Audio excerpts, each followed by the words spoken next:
How's the Detroit Sports Podcast going?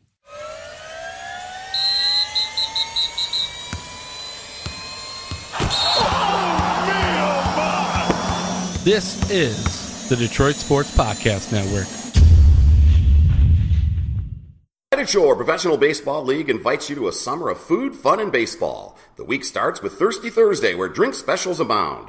Each and every Friday presents Fireworks Spectacular. Saturdays feature live band entertainment for that concert-like experience. Sunday fun days are for the kids with their favorite cartoon characters and superheroes. Every game, kids run the bases, meet their favorite players, and contest their skills in the wiffle ball field and speed pitch machine. So if you're looking for food, fun, and baseball, come on to downtown Utica and make Jimmy John's Field your summer destination. Hey everybody, this is Freddie Cohen of ESPN Radio. When I'm not talking about breaking news or breaking news on ESPN Radio, I'm always a fan and listen to the Detroit Sports Podcast, and so should you.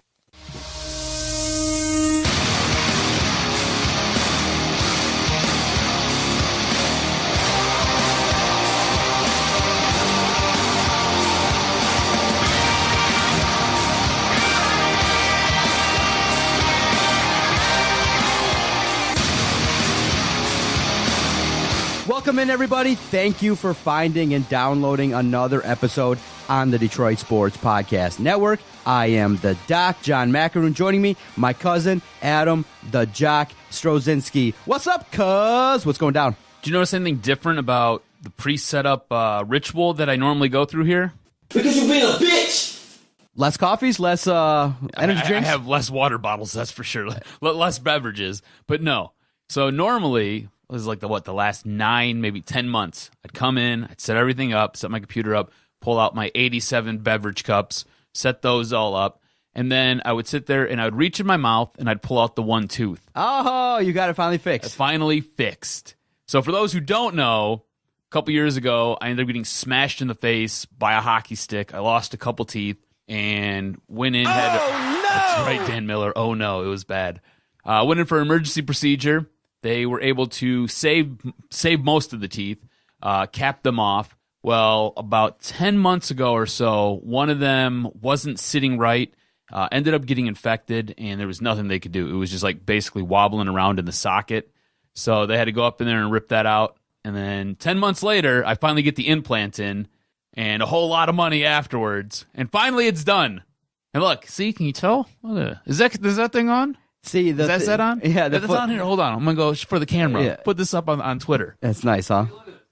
Ugh. And the funny part is that you play hockey and you play league, so it might not last all of what, a week or two? I'm wearing a cage now, full cage. Full cage for you. Full cage. You know what? Here's the deal.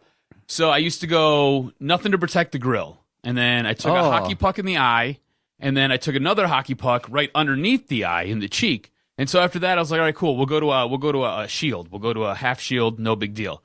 Wearing the half shield, I get my teeth busted out with a high stick. So after that, the wife's like, we can't keep taking you to the doctor to fix you up. You got to wear a cage. You have to wear a cage. And now I wear a full cage. And I totally feel like a vag and a total puss. Because you're being a bitch! Because everybody knows if you're playing hockey, you can't wear a cage and talk shit. And I talk mad shit to everybody out there. I agree with your wife. You definitely need to protect yourself, but you can't go like in between, like half cage, or you can't do it like visor. Nothing. I was wearing the visor. That was the half shield, and that was cool for protecting the eyes. And that's when I took the stick in the mouth. So no more talking shit though. That's it. As you get older, you got to kind of dial it back, and that sucks. Yeah, I like talking shit to everybody. Dude. How do you feel after how long does it take you to recover after a roller hockey game? Because I played softball first time and played catcher, and I'm like, okay, I'm gonna crouch down. I don't know why you played catcher. I don't know why either, but I did it, and it was fun. I had a good time with it. Vito did a great job with his charity game, raised a ton of money. But afterwards, man, it took me 2 days to feel better in the groin area. I was real sore, quads, everything, running full. I'm like, man, I'm 39 years old. It was fun to do it at the time, but I'm like, I don't want to stretch before and after. I just want to live. But my brother-in-law, because I went to dinner with my sister and my brother-in-law, he's like, oh, you're going to feel it tomorrow. I'm like, what are you talking about? I woke up and the wife is like, why are you like complaining? I'm like, I can't walk, dude. It hurts.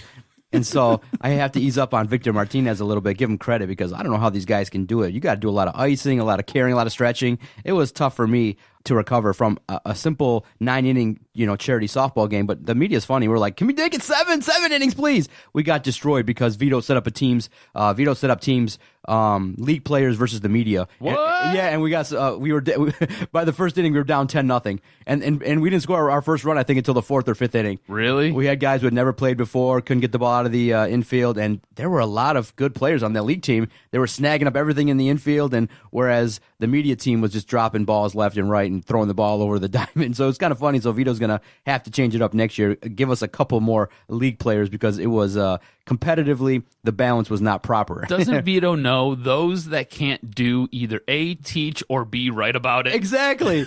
So, first inning we're down like 7-8-0. We're like, oh boy, here we go. And then first inning we don't score. Second inning we don't score. Third inning we got guys that bat with their hands like 5 inches apart. Oh no. Yeah, they never played softball before in their life. That when they get on base or with the force out, because he did actually, the guy who never played before actually hit the ball, but he was part of a force. So he got on first base. So the next guy pops it up and he's starting to run.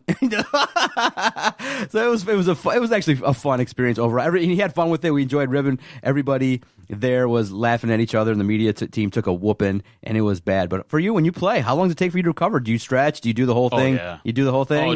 So I have like a whole routine to get ready to play a hockey game. I've got like a hard foam roller to stretch out my back and my hips because my hips are kind of weird.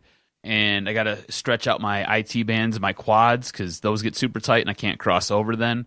So I've got that. That takes place. And then I get to the rink, and when I'm there, before the game, usually 5 minutes before, I'm going through a stretching routine where I'm stretching the lower half of my body, stretching my lower back, stretching my upper back a little bit, and then I just go for the pregame skate. But yeah, the total stretching routine, all of it, man. You have to do it. And this is the thing. I play with some guys who are younger than me, and they look and they laugh at some of us guys who are in our 30s. And I'm like, what are you guys doing? You're so old. All you guys do is sit there and stretch out before these games, and you always show up and you all talk about how you got to stretch and how everything hurts. And I'm like, just wait, guys. Yeah, wait. it's coming. The moment you hit like 25, it starts to go downhill. And then when you hit 30, it goes downhill even faster. It's brutal. But yes, I have to stretch out before, and then it depends on how physical the game is. If it's a really physical game where I'm throwing my body around, it might take a day or two. But usually within 12 hours, maybe 24, I feel okay. Knees and lower back are usually the first things that really hurt and then stay hurting. So if I can get the knees loosened up and I get the lower back loosened up. Do you ever try to be a hero and just skip it and see how you feel, and then you just feel like terrible, or you just like, no, forget it? The first time you felt it, you can't do it. I can't do it because you do it religiously. Yeah, because if I don't, what'll happen is I'll get out there and my lower back will tighten up and I'll start having back spasms, and then I'm good for nobody. Like, I'm just done. Ugh. So I have to do it. This is like something that I've learned over the course of, 15 years of playing. I have to stretch, especially my lower back, because once that goes, the legs go and everything else goes, and then I'm just a human pylon. And I already don't skate well as it is. Like, everybody makes fun of me because I can't skate. So, no, I have to stretch. Well, let's get started. Our 6th year of podcasting together, episode 261. We'll kick it off. We're going to talk about the Detroit Lions, major rumors regarding a star player for Oakland who's disgruntled, not happy. Maybe the Lions should pick him up. We'll talk Michigan State, Michigan. The season is right around the corner. Ohio State, holy cow, the news going on there. We've talked about it in the past, but we'll see if there's any news regarding Ohio State and what they're doing with their investigation. Michigan State suffered a major injury to one of their key players. We'll break that down, and we'll finish the podcast briefly talking about the Detroit Tigers. But before we get into all of that, I'm very fascinated. I think you and I both are. Vinny Stubbs today is putting out a preview show, I guess, of Oakland versus the Lions. So we'll give him a little bit of love. Follow him on Twitter at Vinny Stubbs, former Detroit Sports Podcast alum. What do you know about the show? What is he doing with it? Because at least I saw the graphics. I'm like, okay, a little bit of a preview video. Looks good. Maybe he's going live via Periscope, Facebook, any one of those platforms. I think he's going to do a decent job with it. But what do you know about it? And it'll be interesting. Check it out at 7 o'clock. Follow him on Twitter at Vinny Stubbs. Maybe we'll throw him a retweet as well. But I'm happy he's doing his thing. I know he loves breaking down the lines. That's his thing. But obviously, to keep it real, part of me thinks 7 o'clock hits, I'm going to turn on the computer, and there'll be dead air. There'll be nothing there the first 2 minutes. Well, what I do know is he's really excited about this project. I don't know what his show is going to entail. I don't know anything about the content, and I'm not even positive how he's going to distribute it. But what I do know, I know he wants to do something with iTunes. I know that much because he had asked me some questions about iTunes, and I had told him what I had known about iTunes. Yeah, because there's a way to take audio that you do on a live show and just put it up. So you're not sure if it's studio-based or how he's going to connect it right. I'm not sure if it's going to be live or not. What I do know is he's invested a lot of time and a lot of energy into the graphics, the videos that he's done. I even asked him, I said, dude, did you go back to specs and take like a video class? Because this is amazing. Like you're doing really good work here. And all I know, man, he's really excited about it. He wants to get back into this. And that's really all I know. Okay. He wants to build whatever he's going to talk about around the Lions. He's really kind of kept me in the dark about it. I think he wants to keep me surprised. He wants everybody to be surprised, I guess. But he's done a really nice job, especially with the graphics part of it, at least. Those look awesome and amazing, you know? Well, at least he's putting it in Facebook groups, so he's doing some things to draw attention to it. Obviously, if I seen it and I peruse the internet. I think he's taken a lot of what he learned here working with us, and he's going to try to duplicate that on his own and try to do his own thing. So I know he's got his own audio board. He had some issues with it. He's got that fixed up and running. So he's invested the money, and looks like he's invested the time. So it's going to be interesting to see what he does with it. I wish him all the luck and all the success. So I'm hoping it's good. Tune in 7 o'clock.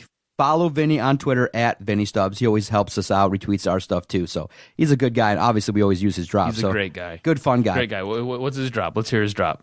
Why? Yes, why? Why? I love that high pitched why. All right, let's kick it off. Obviously, we're all paying attention to the practices now. The Lions flew out earlier this week, and they're practicing with the Oakland Raiders. Nice little change of pace for the Lions. Obviously, training camp, you just bang into each other and things like that, and it starts to get old a little bit practicing against your own guys. So they go out to Oakland because they're going to play them Friday night. Friday, I think a 10 o'clock start. Ugh, late for us guys, but we'll totally pick it tuning in. I probably watch an hour of it. You're totally tuning in. Yeah, of course we're tuning in. You're going to get the potato chips. Yeah. You're going to get on your couch. You're going to crack a beer. You're totally tuning in. You're going to be live tweeting the game. Watching Stafford throwing for 3 out of 5 for 12 yards and get out of the game One quickly. series, that's it. That's all we need, right? That's all he's going to be out there for. But don't pretend like you're not going to watch this. I know it's tough too. I'm like, oh man, because I've been falling asleep around Friday nights, 10:45. Yeah. I'm like, Jesus. How old are you? 39. Yeah, see, the closer you get to 40. Yeah. Like I said, 25 starts going downhill. 30, Yeah. even faster. I'm 35. Everything hurts. You're almost 40. You fall asleep at 10:30. Exactly. Holy cow. But the big news regarding the Detroit Lions, and I have a poll question that I just threw up there because it hit me. Sometimes the best things that pop in my mind are when you just first wake up and you start thinking about, okay, what are we going to talk about and things like that. So I put up a poll question, and I'll ask you about Is that it when too. it hits you? Yeah. First thing in the morning? First thing in the morning, wakes up. Mine is like when I'm laying in bed and I'm trying to fall asleep, and then all of a sudden my mind just starts racing. And all the good stuff. I get the All the most good ideas, right? incredible thoughts in the world. But there's rumors that Khalil Mack is really unhappy. I mean, once it was reported that he and John Gruden basically haven't spoken since John Gruden signed that massive 10-year deal. And you're looking, you're like, wow, the first call that you would assume John Gruden would make right away is to the star guy, the star defensive player, Khalil Mack. He ain't happy. He's not a happy camper. And, obviously when a player is disgruntled and not happy, obviously holding out, not playing, probably won't be featured this Friday. People are saying, well, maybe Oakland is willing to trade Khalil Mack. But when you look at the asking price, they're talking about multiple first-round picks. You go, ooh, the asking price is really high for a player of that caliber. But everybody's talking about it. Everybody goes, well, maybe the Lions are out there. Maybe some talks will take place. The feeling I have is, yeah, he'd be a great addition. When you look at the New England Patriots and how they run their business, do they have a long track record of bringing on guys and giving up multiple first-round picks? Not really. Usually the track record of the Patriots is to kind of get the most out of talent, and when the price gets super high, to move them along and to really play really well in the draft in terms of trading picks for multiple picks. So it doesn't seem to me, at least if you'd ask, do I think the Lions are going to pick up Khalil Mack? I'd say no. The asking price is going to be way too high when you're talking about 2 first-round picks. But I'll ask you, do you want him, and what would you give up to get him? I absolutely want him. I think he is a game changer for your defense. The guy is such an impactful player. If you look at his stats just from last year, and last year wasn't even his best season, you look at his stats from last year, he'd be the best guy on your defense right now. So, hell yeah, I want him. It's going to cost you at least 1 first-round pick, and I'm okay with that because the way I'm looking at next year's draft, Bob Quinn's going into it, and he's spending that first-round pick on a defensive player. You spend that first-round pick on Khalil Mack? Yeah, all day. If you can tell me that you're going to, with that, wherever you fall, with that number 1 overall pick that the Detroit Lions have, they're going to get a player of Khalil Mack's caliber, you would take that all day long. Why not just go get the guy? And that would allow you to go get the guy. You do have some extra pieces, and you do have some pieces that could help Oakland in what they're trying to do there. You know, you've got a running back in Amir Abdullah, who you could trade. You got extra pieces along the offensive line that you could trade. You're going to have cap space because he wants a new contract. That's what most of this is about. It's about a new contract. He wants a new contract. As soon as Ziggy Ansah leaves, can we both agree you're not re-signing Ziggy Ansah? I think it's apparent you're not going to re-sign Ziggy Ansah because he's going to want a boatload of money that you could probably go spend on a guy who's going to be healthy for all 16 games and maybe be a little bit more of an impact player. I don't know, a guy like Khalil Mack. So you're going to have some extra cash. I believe it's right around $30 to $33 million that you're going to have in cap space next season once Ziggy Ansah's contract goes away. Yeah, dude, I'm going after this guy all day long. And I think you can make a trade, especially with Oakland right now. You have to realize, too, Lions are there at Raiders camp. It takes all but you walking a few steps to your left or a few steps to your right, walking into their GM's office saying, hey, you guys got a disgruntled player. We've got some pieces. We also have a first-round draft pick that we know you're going to want. Let's make something work. That's all it's going to take. So, yeah, I would give up a first-round draft pick all day. I'd give up Amir Abdullah. I'd give up Joe Dahl. Right there, 3 pieces. And then if they wanted, I'd even sweeten it up with a later round pick, something in the 4th or 5th round for next year. Okay, here's something that I want to talk to you about in regards to defensive players, especially with the state of the National Football League. Mm-hmm. Yeah, a lot of people will say Khalil Mack, impact player. It's a deal that could be made well within the Lions cap. They can make the deal. They have players. They have draft picks. They can do that. But when you look at the state of the NFL and what you're seeing right now, basically anybody in the secondary can't even touch or even sniff a wide receiver or they're going to get a flag. Now they have to also worry about where they put their helmet in terms of how they tackle. They got a lot of things to worry about. They really want, the NFL has made a concerted effort basically to make it an entertaining league. And the defense is the position groups, across the defensive line, linebackers, in the secondary, they've been hit the hardest, and basically they can't play the position. It's an offensive league.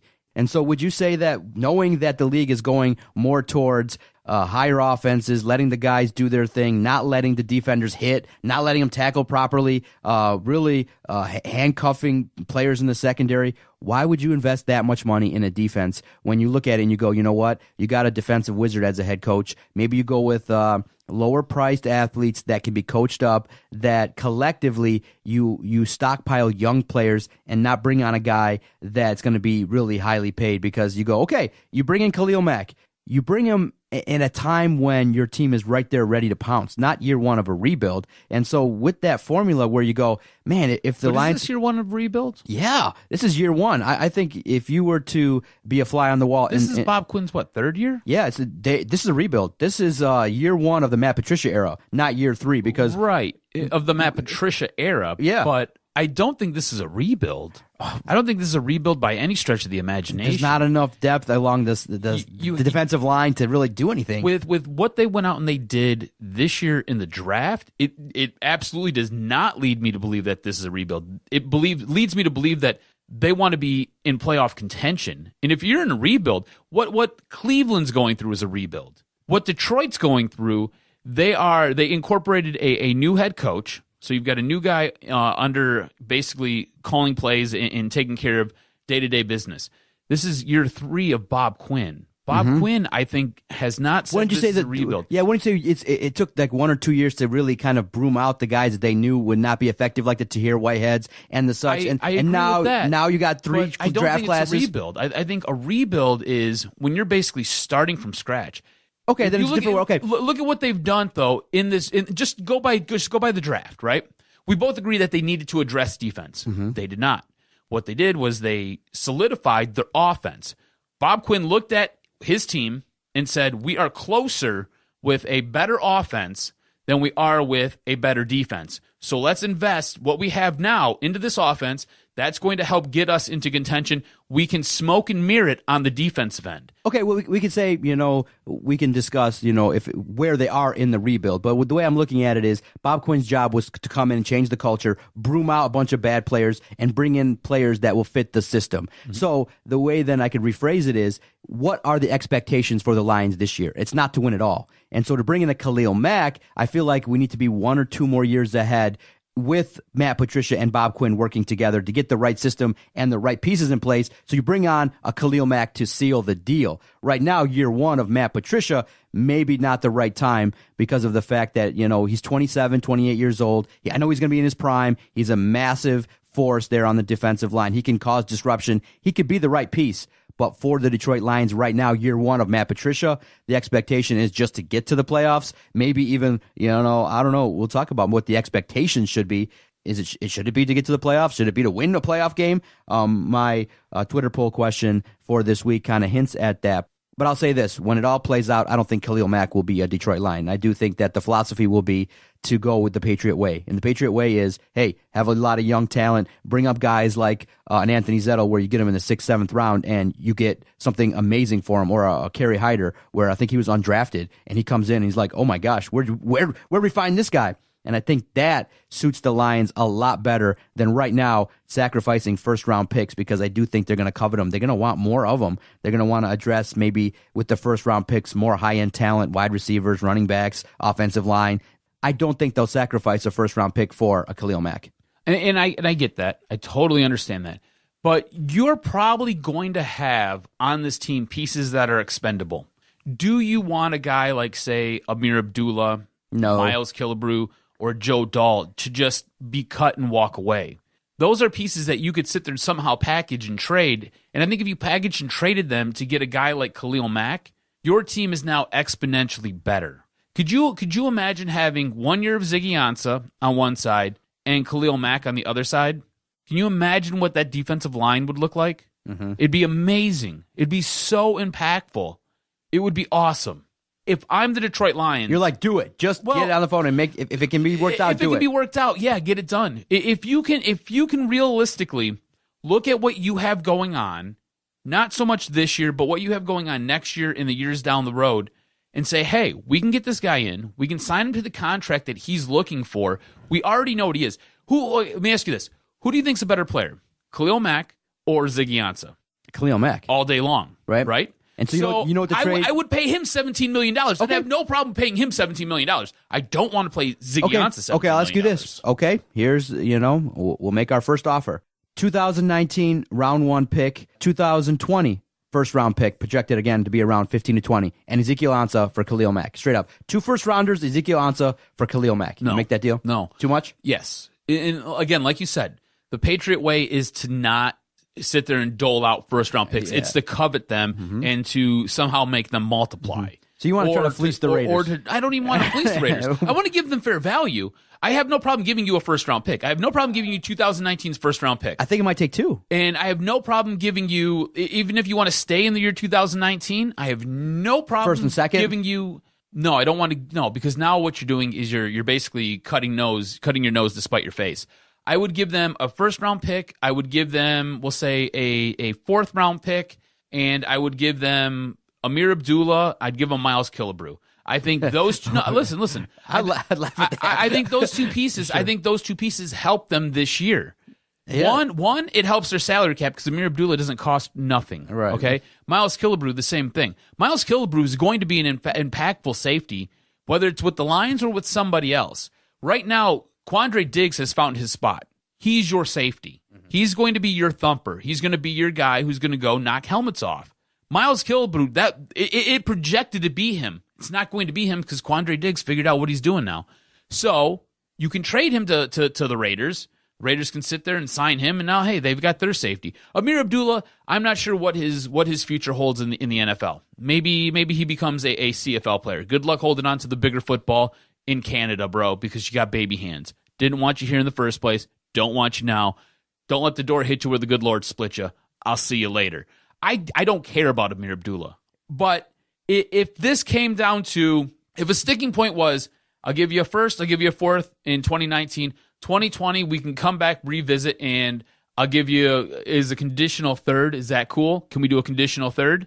You want to do that? I'm okay with that. I don't want to give up 2 first-round picks for a guy, though. Yeah, no, I wouldn't either. But I think if I'm playing the role of the Oakland Raiders general manager, the first thing I'm saying is 2 first-round picks and a player. Okay, and cool. a player better than but you have Myles Killebrew. But you have nobody. Like, you have nothing right now because at this point, Killebrew's not showing up. Right. He's not playing. So you're going to need you have empty spots that you need to fill on the offensive and defensive side of the ball. If you're Oakland, you can get a first round draft pick out of it. Like you said, probably somewhere around 15. We'll say middle third. I don't think the Lions are going to finish in the bottom third of the league, but I don't think they're going to finish in the top of the league either. So we'll say middle third. We can sit there and spice that up with some other draft picks that are later in the draft, either for this year or for next year. But I'm not going to give you 2 first round picks. They are worth way too much money. Okay, let's check in on the Doc and Jock poll question of the week. I said, because I woke up early on recording day, and I said, okay, the Lions are playing the Raiders. What level of success? And obviously people are talking, they're speculating about John Gruden. I'll get your thoughts on that quickly. 10-year deal, massive money, a guy that was a really solid analyst, really living the life, talking to quarterbacks, having great television shows. The QB camp was amazing, really in-depth features that John Gruden was airing with quarterbacks. And so I said, okay, well, what kind of success can they realistically have? And then obviously you relay it back to the Detroit Lions. So the poll question was, who wins a playoff game first? John Gruden and the Raiders or Matt Patricia and the Lions? Early polling results, 56% say Matt Patricia and the Lions, but strong voting comes in for John Gruden and the Raiders. And Todd Burrell tweets us. Todd Burrell on Twitter checks into our Twitter page at Detroit Podcast. Captain Obvious checking in here. History is on the Raiders side and John Gruden, and the homers that are voting are on the Lions side. What would you say? Who's getting that first playoff win first? Gruden coming back after almost a decade away, or Matt Patricia? If it happens this year, if Gruden takes that team with Carr as a quarterback, with a disgruntled player, with a new system being put in, if he can get to the playoffs first, even get in there and win ahead of Matt Patricia and the Lions, that would be so SOL, so Lions lore that, a guy a decade away can get success. It would totally make you scratch your head and say, what the hell's going on here? Listen, have you heard the reports that are coming out of Oakland? That is weird. It sounds like it's a total train wreck. Yeah. Like John Gruden sounds like he is 2 decades removed from what it is to be a head coach in this league. John Gruden is upsetting not just the apple cart, but he is pissing off his best defensive player in Khalil Mack, the guy who we just spent, 20 minutes talking about. He's got wide receivers and his quarterbacks talking about grainy videos that he's showing them, trying to get them pumped up and trying to get them to understand the routes. Their wide receivers are having trouble running the routes that he wants them to run because nobody runs these routes anymore. John Gruden seems like he's in a time warp, and somehow he hopped in the DeLorean and he's gone back to the future, and he's totally out of place. If the Oakland Raiders are able to get to the playoffs this season, or before the Detroit Lions, because I'll be honest with you, I feel really good about Bob Quinn and Matt Patricia kind of steering the ship and running this boat. I feel really good about it. I already told you, this year on defense, it's going to be all smoke and mirrors. It's going to be a total crapshoot. It's going to rely heavily on Matt Patricia's brain and what he can do to adjust to each team that he plays every single week. Offensively, I think they're going to be just fine. I think Matt Stafford's in a comfort zone with Jim Bob Cooter, as long as Jim Bob Cooter can figure out how to run calls. You know what I'm saying? Like, he had trouble last year running a run game. So as long as he knows what he's doing with the run plays, we're going to be okay. And Kerryon Johnson sounds like he's going to be a stud. We both agree, anytime you're within 2 to 3 yards, it's easy. It's halfback dive. You're handing the ball off to LeGarrette Blount. Let him boom, boom, boom fall into the end zone. I feel good with where the Lions are at. I'm taking the Lions all day long because there is less mess than what you've got going on in Oakland. This year's version of Hard Knocks is taking place in Cleveland. It was a decent first episode, but could you imagine? It'd be interesting if they had done it with John Gruden, because that would have been really solid television. Could you imagine? He calls the players to a meeting. He's like, guys, we got to start off the year with good vibrations. It's got to be solid. We got to have a unit. We got to have it. Playing Good Vibrations, the song. Oh, look at you. He's like, guys, this is fly. You're the best. You're the best at what you do. I just want you to know you were awesome. You see how I set that up for you? He's like, fellas, look at this. We got to jam to this. He's like, look at this. We got to be ready to go. And these guys are like, what the hell is this? Oh, Marky Mark. You pan with the players, be like, what the hell? Oh, Donnie D's on the backup, baby. Who remembers the New Kids on the Block? I do. But he did come out. John Gruden said, look, I'm not coaching like I'm crying over here. From the 50s. Oh, man. But I just don't want it to happen where the Lions, a team that we support, gets outdone by the Raiders and a guy that hasn't been there for a decade. Yeah. It would be so SOL. Wouldn't it? But, I mean, do you not feel good about where Bob Quinn and Matt Patricia have this team going and the way they're kind of building things? Well, look, obviously in training camp and practices, everything's positive. Yeah. But the schedule, when you look at the talent, It's going to be tough this year. It's not that the Lions' talent is really subpar across the league. It's just right now, different organizations are at different spots. And you saw what the Vikings did, and I'm really high on them. I think bringing in Kirk Cousins was a solidifying piece, similar to what Khalil Mack could do here for the Detroit Lions. And then they got a young defensive core that's out of this world. They're doing things, and so they're taking the step. And obviously Green Bay, they're probably falling back to the pack. And you'd say, okay, right now the class of the division is Minnesota. How do you stack up against them? And it's not the same. So the way I view it is, if I gave Bob Quinn 2 more years of drafting, I think he'll catch up. But right now, different organizations are at different spots, so it makes it really hard because I don't see 2 teams coming out of the NFC North,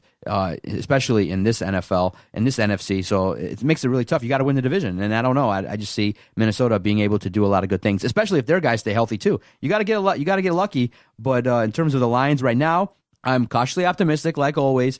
I started off with, you look at the schedule, saying like 10-6, 11-5. But as the rational brain goes on, as each day pops up, I'm kind of slotting more into 7-9, 8-8. Okay. Not terrible. Well, there'll be great moments. There'll be growth. I do expect a lot of positivity, but I do see some of the warts come up, especially on defense, with the offensive inconsistencies. The running game, you can't just expect is just going to show up. It's going to have some, especially with a team that hasn't had a 100-yard rusher in years, it's going to take time to gel. And you can't just say, well, we got these guys, it's going to gel. It takes time with schemes and different expectations. It takes time to develop. So year 2 is when we start hammering every single game, and you got to be a 9-10 win team year 2. You get the first year to kind of ease into things.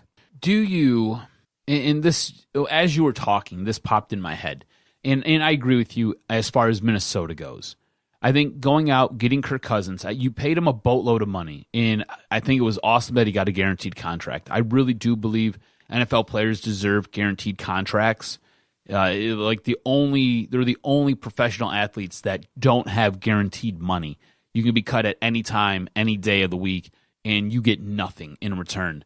So him going out and getting that guaranteed contract, 1, I think it was awesome for him. 2, I think he's in a really good spot in Minnesota. And 3, I think it was good for the league and for the players. But Case Keenum played out of his mind last year. Case Keenum, for probably a 10-game stretch, was the best quarterback in the NFL. But then you got to the big money game, and what'd he do? Well, this is my question. Threw some interceptions. Do you see Kirk Cousins matching that level that Case Keenum put out there? Yeah, yes, I do. Because he played incredible. He played so far above his head. And you're right. In the end, he did kind of crumble a little bit, but he played out of his mind last year. And I think with the pieces around Kirk Cousins, it'll be more than enough to get to the postseason and maybe even take the next step.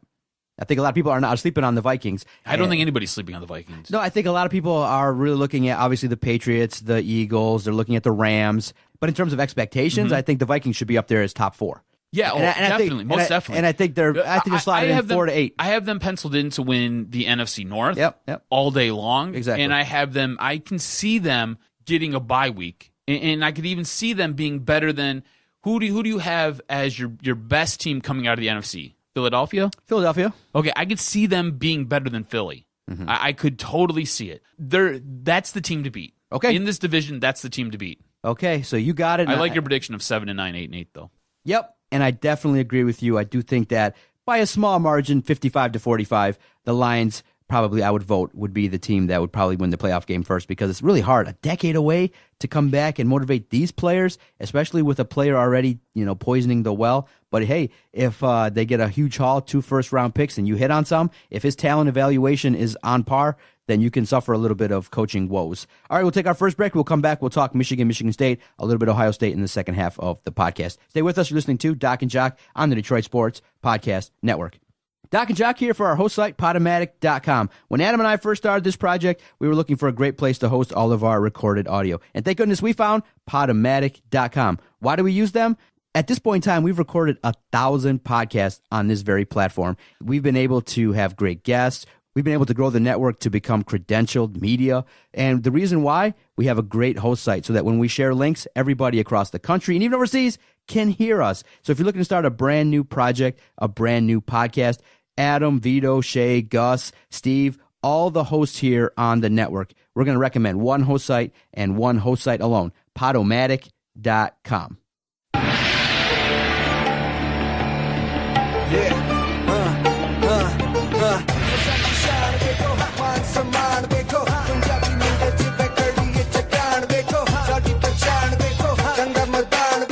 Hey, real quick, before we get into Michigan State, right? I'm looking at Matt Stafford's salary and what he earned before he even's taken a snap this year. Do you realize this guy, it's nuts the way his contract is set up. So he has a $10 million signing bonus. He has a $6.5 million roster bonus.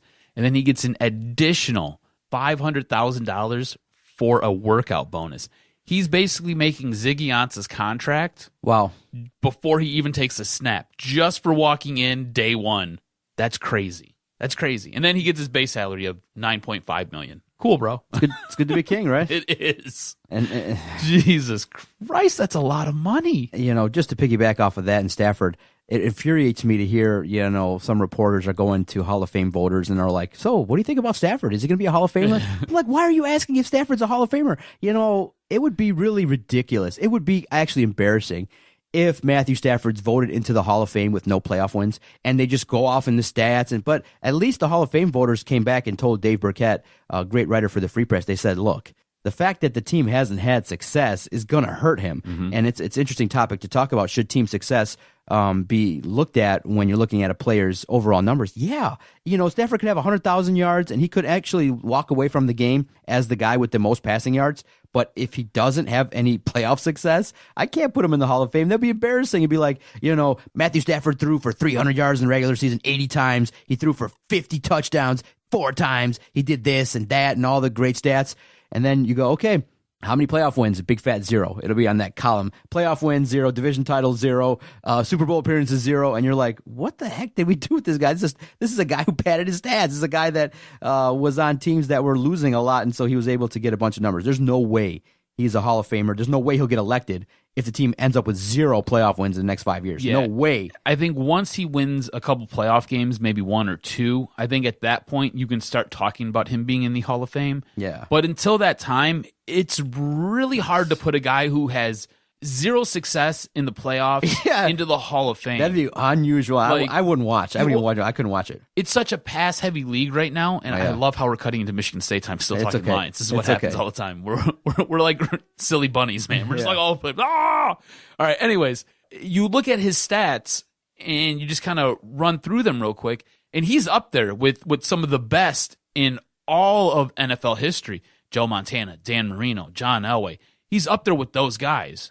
But the league has changed so much that is now such a pass-happy league, and he's been on a team for almost a decade now without a run game. Like, who's his best running back? Reggie Bush? Is that his best running back? Really? Is that what we're talking about? Right. I mean, he's been out there with guys like Mikel Leshore. Mm-hmm. Do you remember when Mikel Leshore was drafted?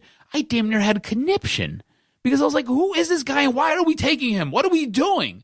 And Mikel Leshore, sure as hell, was trash. Highest running back that they drafted, Amir Abdullah, is garbage. Is absolutely garbage. I mean, hopefully Kerryon Johnson can take over that role and not be garbage and be a really productive running back and then be the highest drafted running back on this team at this time.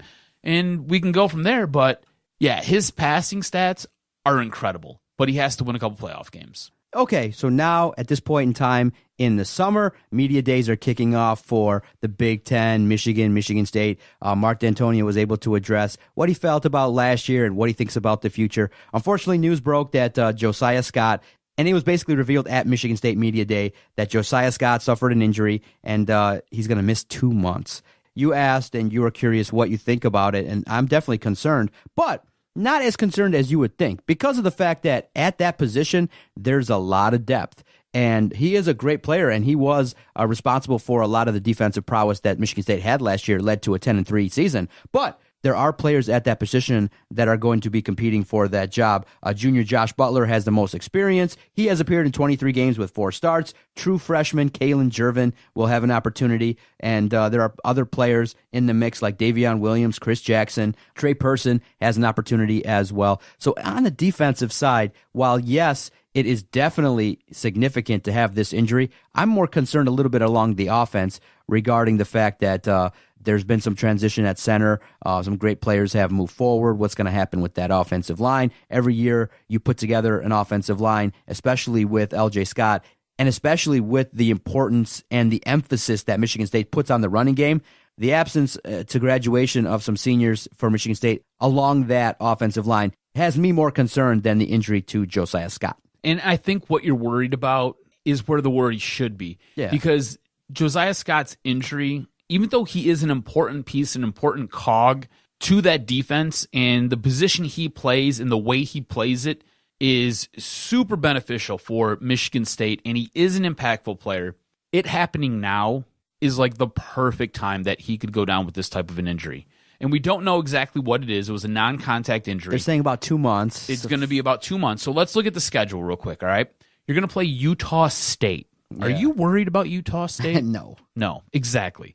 All right, the next game, Arizona State. Now, this one, you should maybe be a little bit worried because Arizona State, even though their team is trash, they have one of the best wide receivers in all of college football.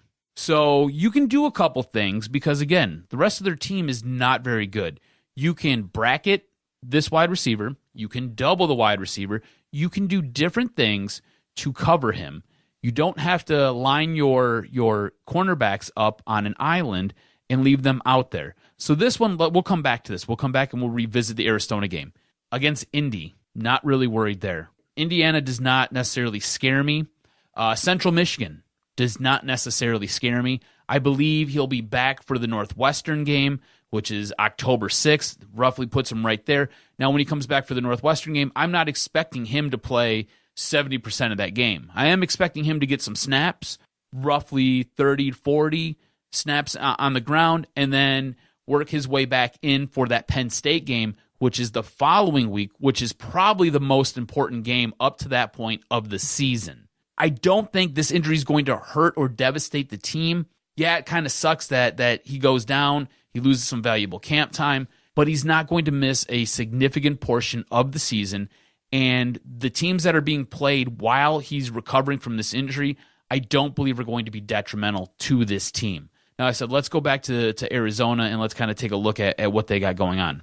Again, Arizona State, not a great team. I think you agree. They're just not. This is the Herm Edwards is their coach now, and Herm Edwards is, I don't know, his assistant coaches left.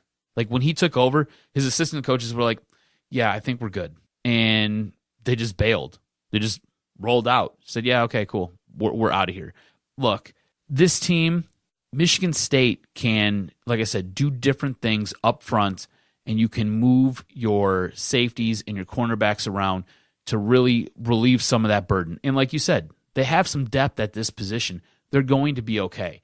I don't see this injury hurting this team going forward. Especially with what's going on in terms of coaching at Michigan State, the defense really has an opportunity to do some great things and take a step forward with growth and with experience. So everybody there at Michigan State is really looking forward to the defense taking that next step. When you lose a guy like a Brian Allen, a guy that started several games, a center there that is basically a captain along the offensive line, it's really hard sometimes to just plug in another player, a younger player to, take over that next step. So it'll be interesting to see. Yeah, I think you're exactly right.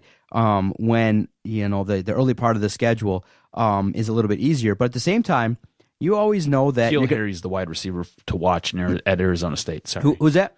Keel Harry. Keel Harry. Yeah, and it's like N''Keal. But remember, we're also talking about Michigan State. And so early upsets sometimes tend to befuddle Michigan State in the way they perform. And so everybody's always looking to make a name off of Michigan State. It's usually a huge win for the likes of those lesser teams. So you always got to walk into any single game and you have to be ready each and every opportunity. And especially, it doesn't help Michigan State to have this injury, but they can sustain it for now as long as it is a 2-month injury and things like that. So looking at the other side in terms of what's going on at Michigan, it's just starting to kind of. Are you starting to feel? There is nothing coming out of the Yellow Submarine. No, there is nothing. No. I'm starting. I was looking for something to talk about just to balance the show out. No, the way I'm looking at it is as we march closer to September 1st, the pressure's starting to ramp up a little bit. People are definitely circling that game 1, as an opportunity for Michigan to show what they can do. And I'm starting to say that game probably should be circled, and it will be, as the most important game of the season. You have to win that game.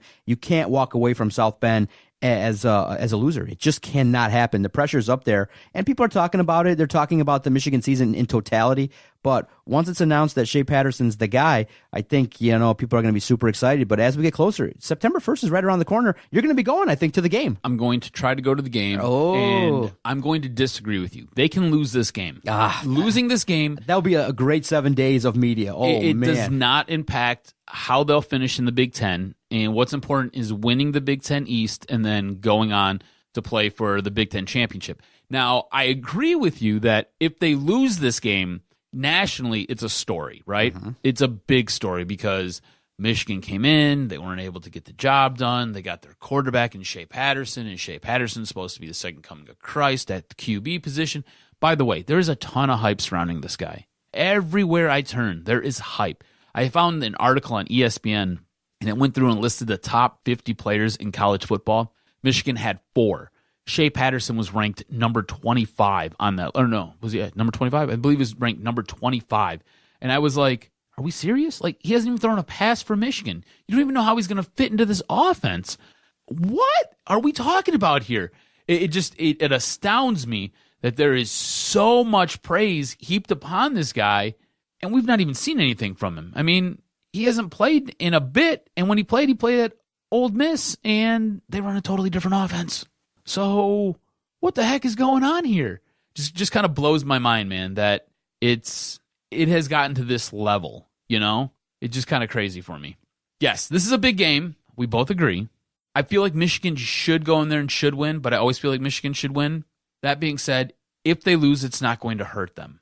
In the long run, if you're a Michigan fan, put this in perspective. It's not going to hurt you to lose to Notre Dame at Notre Dame. I think going into the season, you're ranked 14th or 15th. Notre Dame's, I think, ranked 12th. It's okay. You're going on the road. It's a night game, hostile environment. You can lose this game. You need to be competitive, though. Okay, now you need to be competitive. I don't want them to lose, but if they do lose, it doesn't hurt them for where they want to get in order to be later on in the year. Now, with another week of news regarding Ohio State, how do you think it's going to play out? Dude, I found this article on Sports Illustrated the other night, and it talks about the raises that Zach Smith got. Indicates kind of, okay, you got a $5,000 raise. And that's a lot of raises too, man. We got to get a coaching. Yeah. But he received the smallest raises that they could basically afford to give him. And in his review, it talked about him having to take care of personal issues in his life. Yeah. Which is a really veiled attempt to kind of cover up what was going on. Yeah. Like, you make reference to it, but without making reference to it, And I was just blown away. So to me, it appears that when Urban Meyer came out after he had already lied to the media about not knowing anything that was going on, and he came out and he threw all of Ohio State underneath the bus and was like, yo, I reported this to my superiors. My superiors knew the deal. They left him on. They didn't tell me I had to fire him. We're good here, thank you. And you'll see, I'm not going anywhere. And if I am going someplace, you're buying me out of my contract. So pay me. Yes, so after all of that, I don't think Urban Meyer's going anywhere. Like, after reading that, my whole opinion on this entire thing has swayed. And now I am setting my bullseye on Ohio State and their higher-ups. And this whole case just blows my mind that it's Ohio State. Why should it surprise me? Yeah. Why should it surprise me, really? Is Ohio State going to continue to roll with Urban Meyer? Yeah, I think so. He's the guy, right? I don't think they're going to have the grounds to fire him like they initially thought they might be able to. Mm-hmm. Usually when you get put on this paid leave, you got one foot out the door. They're trying to figure out a way to take your contract into consideration, take the offense into consideration, and then work out some sort of deal where it's not going to come back on them. And at this point, I don't think they have any grounds to stand on, especially with that article coming out talking about his raises. And when I say his, I mean Zach Smith's raises and what was basically alluded to, but without saying it inside there. So it sounds like Urban Meyer reported this up the chain of command, and the chain of command failed. So this is on Ohio State now. I don't think Urban's going anywhere. Let's say Shea Patterson does get hurt. Do you think it's Dylan McCaffrey up next? Who's next? It's got to be Dylan McCaffrey. I mean, we've seen the Brandon Peters experiment last year. Out, right? Yeah. Do you think Milton gets some time? Maybe. Early on, if there's a blowout, you get to see a little bit of who's what. Yeah, well, I'm assuming in whatever game that they're playing and there's a blowout, by the time fourth quarter rolls around, you're just rolling through your quarterbacks. You got to see what you got. What's going to be interesting to me, and I think what most Michigan fans need to pay attention to, is how are they going to run this offense? What is it going to be? I know we kind of touched on it a few weeks ago, but is it going to be more spread option or is it going to be more pro style? And I think that will give you your tip to which quarterback will be second, because if it's more pro style, I think it's going to be Dylan McCaffrey. So if it's spread out, if it's spread option, it's going to be Joe Milton. And I think no matter what, Brandon Peters is probably your third string quarterback, maybe your fourth string. He's down the depth chart, but it's going to be interesting how they play offense and what they do offensively.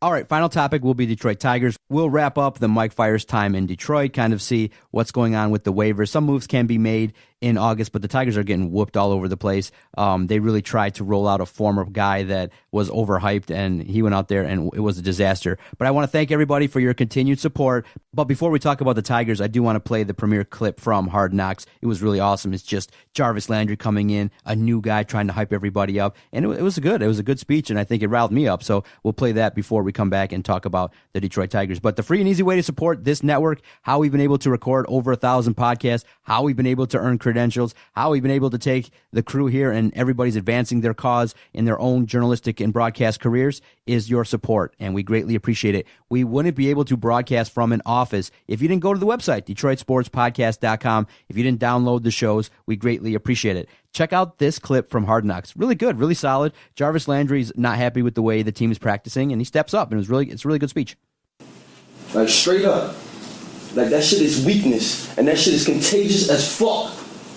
And that shit ain't gonna be in this room, bro. That shit been here in the past, and that's why the past has been like it is, bro. That shit is over with here, bro. If you can fucking practice. You can't get no better. Ain't nobody gonna get better by being on the fucking sideline if you ain't fucking hurt. If you not fucking hurt, you gotta fucking practice. Because you make other motherfuckers work even fucking harder. Now they had more fucking risk of getting hurt because you don't want fucking practice. Because you being a bitch. Straight up, man, that shit is fucking real, bruh. You're the fucking Cleveland Browns, and you've been the shittiest team forever. I like how he said bruh like 8 times. Yeah. It was like the hardest bruh ever. Like, bruh. He's like, what the fuck is this? This isn't football. Dude, that was like straight up real talk. Like, real talk. Bitches, let's go. Let's go. It was 90 seconds. It's real good. Like I said, there's always good clips, and the highlight clip was the guy, and we'll play it next week. We got to play it. I just can't get over it. There was this player on the Browns, and he just wanted to give his crew, money lessons. And he was just basically talking about like all this excitement over interest. It's like, bro, I got this great concept. If you put your money in the bank and you let it sit there, it grows. And he was all passionate. He's like, bros, he's like, it's the greatest thing ever. It's called fucking compound interest. And he was, I'm like, who was he brought in to talk? Was this like the rookie Symposium? No, this was a player that was just excited, and he was talking. Oh, he figured out what compound interest was. I'll play it. Oh, yeah, play it now. No. Let's have a good laugh about this. Yeah, it was great. It's one of those. Oh, dude, does it ever surprise you? Because now that you've been. Well, someone said it to me, but he's like, well, I said in our Twitter page, I said, to set this up, I said, well, it kind of froze me in my tracks because he's talking about money, and he's talking about like how important it is to save your money and not blow money. And someone said, like, look, these guys probably never thought about it before, but you got to hear about interest. Well, like, hey, save your money. You got to hear it once. So if you're a parent, and even if you're poor or you're not, financially able to do a lot of good things, you still got to teach your kids, like, hey, when you get money, if you get $10, spend 3 of it, keep 7, or spend 4, keep 6. But this was great stuff, man. He's like all setting up. His name is Carl Nassib, defensive lineman, white guy, and the rest of the crew are, African-American defensive linemen. And here's him getting all excited about interest. Money, and they'll take 1% of everything you got. And you're like, oh, it's 1%. Doesn't fucking matter. I know it matters. It matters. I ain't trying to say that. Lot. Because if you learn the shit yourself, you can fucking make $1 billion fucking dollars. We got a lot of money right now, right? This is the easiest equation to make you rich. Is he drawing out on a $1 million, whiteboard? and after 7 years of getting 10% on that money every single year, okay, you're making money off of it. You're going to double it after 7 years. So you double your money every 7 years for 42 fucking years. You get 64 times your original fucking money. So you got $1 million. You can end up with $64 million by the time you retire. Nice. If you don't turn that shit. Listen, Myles has got fucking $30 million. Okay, so let's say Yo, add that half shit. of it. This motherfucker would be a billionaire by the time he was fucking retired. So hold on. I'm gonna ask you this again. So you telling me, bro? It's crazy. It's crazy. I believe it. I swear to God. You believe that shit? I don't believe No, it. you don't believe that. So- I believe that shit. Bro, I've been thinking that shit the past 3 months, and I don't spend like money on stupid shit. I met Taylor Swift, and before the concert, I was like, I need to buy a Rollie, so she knows I got it, and I didn't because of this. So you telling us that all we gotta do is put $100,000 in the bank Yup. and let the shit sit there? 100%. Yeah, no shit. Don't spend your money. So you're telling me, wait, if I put money in the bank and it collects, okay, let's say on a high end, 5%, you're going to make more money than you had. So basically, he stood up there and said, if you save your money and put it in the bank, it'll grow with interest. That's right. And it was like fascinating to these guys. Have like, you? I was dying. I was like, Dude. he was just explaining interest. So that's it. You could honestly, you could go to your corner bank Yeah. and they're gonna break it down for you too. Yeah, if you put a shitload of money in the bank and you let it sit there. Now, the bank is probably not the best way to go. He's probably No. talking about investments. Investments, of course. Well, yeah, Of on course. average, But most yes. investments, if you go with somebody that you trust, you can get 7% on your money. Yes. On average. Absolutely. It's better than the bank. So they're like, wait a minute, you're telling me if I put away $1 million and I don't touch it and I just let it grow, in 10 years it'll be more than I had? Come on, man. you bullshitting me, man. Come on. There was a highlight. Everybody. He should drill a plant. Yeah. Should drill a plant and look, just water it. Water it. Water, Exactly. sun, water, sun. Next thing you know, it's growing and multiplying. And 7 years from now, It's so true, though. Like, I'm people going don't talk about to money. Jennifer Granholm. Yeah. You'll be blown away. It's so true. People don't talk about money, but in the end, Carl Nassib told everybody, "Hey, if you save your money and don't spend it on Rolexes to impress Taylor Swift, Yeah. you'll be balling." So you've been in the media now a little bit. Yeah. You got to go cover the Tigers. You've covered Yeah. the Pistons. Basically all over the place. Yeah, done a little bit of everything. It's cool. Does it blow your mind the way athletes think and the way athletes speak? No, because it generally reflects society. Athletes do reflect society, and people don't talk about money. I mean, I'm the same way. I didn't really learn about money until my mid-20s, where there's people that talk about it and learn about it when they're teenagers, and they realize, okay, I didn't even realize that the bank is the worst place to keep your money until I got a tax guy. Until I started a business, he's like, you keep your money in the bank. He looked at me, almost started laughing. Right. He goes, you keep your money in the bank. He goes, bank accounts are for kids.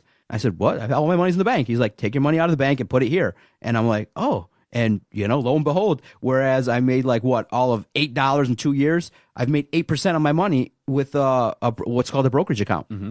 A little bit of stocks, a little bit of mutual funds, just basically putting it into the market. I made way more money than I ever made in the bank. And he started laughing at me. He's like, what the hell do you know about money? And I'm like, not a whole heck of a lot. I never heard the word before. Right. So, but it would make sense because when you get $1 million, look, even Nick Mannion, obviously he got a boatload of money. He didn't get the whole, $2.4 million, 2.8, whatever it was. He got $1 million, 1.4. What'd he do? He started spending some money and started, bought 3 cars. Now he's got a huge RV. So he's spending. They tell you not to really do that. But it's hard. When you get a boatload of money, you want to spend it. So, You got to take it and you got to. But the simple Doc and Jock advice is, look, Stash that. save money, live a little bit. I tell all my clients, the free financial advice I tell all my clients is, most Americans, if they stop working, couldn't pay bills for 3 months. I want all of you, and I think all of my clients do. I want you to save enough money so that if you busted your leg walking here or did something, that if you couldn't work for 6 months, you got your bills paid. And they're like, really? 6 months, yes. 6 months. Because it goes by quick, and save money, and it's important to save. And for me, I can be honest, I didn't save a penny until I was 30 years old, and I'm like, whoa, I got a family, I started saving money, because it's true. Most people do live check to check, and people, have this notion that life is short. Really, if you're broke, life is long. It's long and hard. So save money, and you can make money work for you. So that's a quick lesson there, but it was just so funny. Guys, there's this great thing. There's a great place called Fidelity. You put money in and you buy something, and you're part of a company, and when you buy a company and they make money, you make money. Bro, it's called a stock. Yeah. So that's funny, dude. It blows my mind. It's called a stock, baby. It's called when you sit there and you get to talk to athletes. Yeah, it's just kind of the way their head works. No, but it's not just athletes. It's society in general. It's people. Yeah, you're right. I don't know if you know this. But fun fact. So when you sent me the audio of Matt Boyd, right? Yeah. What is the first thing I said to you? Does it blow your mind? They all athletes sound the same. Yeah. They all sound the same. They sound the same. They always give you these same cliche answers. They all talk. However, that's why when you get stuff like this, right? When you get let in, like you see Hard Knocks and you see Jarvis Landry just lose his shit. Yeah. It's awesome. Yeah. And then you see, who is this guy? Nassib Khalib, whatever. Chris Nassib, I think. Okay, cool, that guy. Yeah. And you see him get amped up about compound interest. It's funny. It's awesome, but because it's not cliche. It's not cliche. We will quickly browse through the Tigers because they've been losing. It's not that interesting. The biggest argument is about James McCann, and it's not all that interesting. But Mike Fiers was traded. He's no longer part of the Detroit Tigers. I'm going to miss his beard. And we're going to miss him. I miss his beard. He basically, had a great beard. For the Detroit Tigers, he was picked up to be traded. Now we got some prospects. They've yet to be determined. Do you see, one last question, do you see any of the guys that maybe have been put through waivers, Iglesias, Zimmerman, do you see anybody else maybe potentially being let go? Any talk that you're hearing? Oh, I think Lariano will eventually be traded. And I do see Jose Iglesias getting traded to somebody. Okay. Because I think defensively, he is a utility player for you. He could play second base, he could play shortstop, he could play third base. I mean, he could play pretty much everywhere you need him to play on the infield, and he's hitting the ball. I see no reason why he shouldn't be traded or can't be traded. But yes, I think Lariano will probably be the first to go, then Iglesias will go. I don't know what you're going to get back for them in return because they were able to clear waivers, and it's not about money. Like Jordan Zimmerman was able to clear waivers, but that's all money. Though the reason he cleared waivers is because they still owe him like $55 million. These two guys aren't owed squat. So yes, I think a contender out there, somebody who's going to need a left-handed arm coming out of the bullpen, will go out there and pick up Lariano. Somebody who needs a super utility player will go out there and pick up Iglesias, or if they have a shortstop who gets hurt or nicked up, go pick up Iglesias because he's not a defensive liability. The guy's actually a stud in the field. At the plate, he hits the ball and he gets on base. He can steal a little bit. He can do some things at the plate. He doesn't have a ton of power, but he gets on base. So yes, I see those two guys definitely going. I think with Mike Fiers, I want to circle back to that real quick. And I know we got to get through this real fast, but Mike Fiers in the trade with Oakland, Al Avila came out the other day and said that they upped the ante on what they were giving away for Mike Fiers. And I like that. Yeah. I like hearing that. And the reason why is it's two players to be named later. So what that tells me is there is conditions placed on the players. Now, Oakland gave Al Avila a list and said, these are the guys that you can select from. So Al Avila was like, all right, cool, I get two of them, right? And they said yes. So what I'm assuming this list, now I have no inside information, so I just want to make that clear. What I'm assuming that means is if we make the playoffs, you get to select from these players. If we get by the wild card, you get to select. The better from we these do, players. the better the list looks like. Exactly. Not bad. Yeah. So we win a series, you get to select from here. If Mike Fiers goes out there and plays balls to the wall and he's our best pitcher, you get these players. And he does certain things, then exactly. It can maybe move up the rankings of some of the prospects. There are conditions in exactly. So going into this trade, they probably have Oakland's 5th best player, and they probably have their 10th best player. It could go up to second and fourth. Exactly. If Mike Fiers goes out there and throws a complete game, no-hitter, does some massive stuff, and helps them progress in the postseason. In the end, I think it'll all work out in when Oakland finally gets booted out of the playoffs. Yeah. That's when we'll find out what the return is on Mike Fiers. I think that's how it's going to work out. Yes. All right, before we get out of here, another Doc and Jock life lesson. If you eat a lot of vegetables and you go to this place with weights, you will definitely gain weight and you will be a productive NFL player. There's this great place that has weights. It has a bunch of running machines. It has a sauna, and it's really awesome. And if you go there, you can maybe extend your career by 5 years. And you know what? There's this great quarterback that plays in New England. He's got a trainer that I don't know what the hell he's doing. If you want to play to 40 years old, go find him. Yeah, it's called fitness. Fitness and nutrition, guys. So remember that. If you eat good, if you don't eat chicken, you'll be in good shape. What's the, you down some more LBs? Yeah, I'm okay. You're looking good. Yeah, I'm okay. You're looking good, so everything's feeling good, right? out. I'm feeling good. Excellent. I'm up some LBs. I've been real lazy. I've been really tired and lethargic. Gotcha. It's not been good. I worked out the other day, though. Felt pretty good. What should we look for besides Lions preseason game 1? Red Wings starting a little bit of training camp in a couple weeks. Anything else you're peeking at besides? There's been some new rules now. You'll see the news regarding college athletics. The NCAA saying, okay, there's some opportunities to go back into the NCAA basketball, I think, if you've declared or things like that. Some rule changes coming along with the NCAA. We're continuing now the offseason for the Pistons and Red Wings. We're going to finish out the string for the Tigers, but it's just ramping up for college football, man. That's going to be our focus. It's going to be the Michigan State, and the Detroit Lions, man. I can't wait. That's where I'm at right now. Yeah, let's just look at it. It's all football. Escape game pro 1 in college. Please carry on Johnson. Just escape game 1. Take your 4 carries for 8 yards and just walk off the field. That's all we ask, right? Let me ask you this. If for some reason, by hook or by crook, the Lions are able to trade for Khalil Mack, are you going crazy? I'm going crazy. Are you going to get pumped? I'm not going crazy for the playoff win.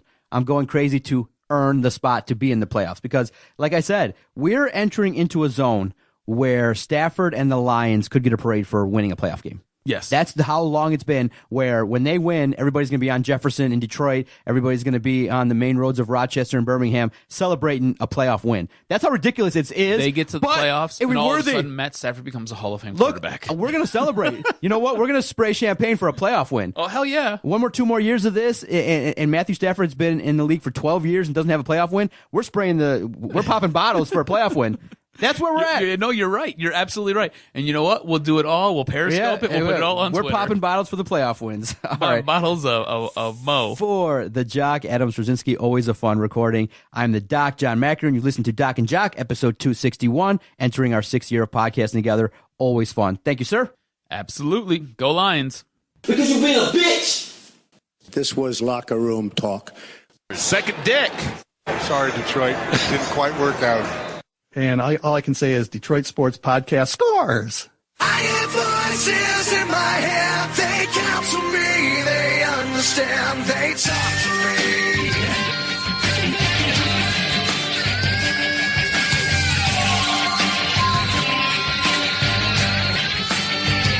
They talk to me.